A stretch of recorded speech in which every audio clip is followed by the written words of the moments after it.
mais bon, on va aller au bout des questions. Ce que je vous propose quand même, c'est de faire œuvre de synthèse maximale, de manière à ce qu'effectivement, les 2 minutes que j'avais envisagées initialement pour chacun des députés soient réduits à 1 minute.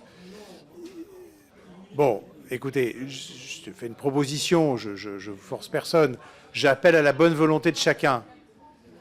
Bon, 1:30, ce serait parfait. Monsieur Pétavy, tout à l'heure, a dit des choses très fortes, bien dans un temps qui était bien inférieur au temps qui était imparti, et ça n'a pas empêché d'être tout à fait explicite et convaincant. Voilà, mais je vais m'arrêter là.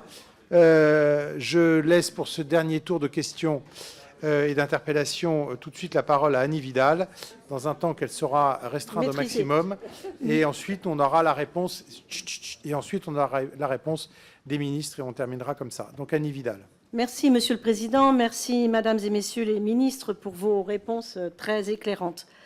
Je voudrais juste rappeler, certes, la situation de la sécurité sociale est aujourd'hui préoccupante, le constat, nous le partageons. Mais je voudrais rappeler qu'en 2020, avant la crise sanitaire, nous étions sur une trajectoire de retour à l'équilibre avec une extinction de la dette sociale. Pendant la crise sanitaire, la sécurité sociale a pleinement joué son rôle. Les Français ont été ceux des Européens qui ont été les mieux accompagnés, et pourtant certains d'entre vous nous disaient que ce n'était pas assez à l'époque. Alors oui, cela emporte des conséquences que nous connaissons aujourd'hui.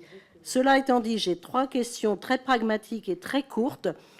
Une question récurrente depuis 2018. Qu'en est-il, s'il vous plaît, des négociations entre la CPAM et les transporteurs pour la prise en charge des transports bariatriques programmés? Nous n'avons toujours pas de réponse à ça, c'est une difficulté.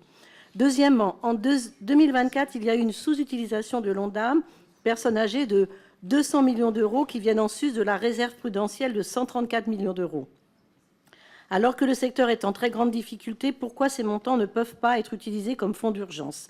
Et dernière question, l'ONDAM personnes âgées est de près de 6% en 2025. Pouvez-vous me garantir que l'ensemble des mesures gagées dans la loi Bien vieillir seront bien financées dans ces 6%? Je pense au SPDA, à la cellule de lutte contre les maltraitances, au dispositif Equalat, ICOP, à la carte professionnelle, à l'accueil de lui en EHPAD, au soutien à l'EHPAD inclusif, etc., etc. Je vous remercie.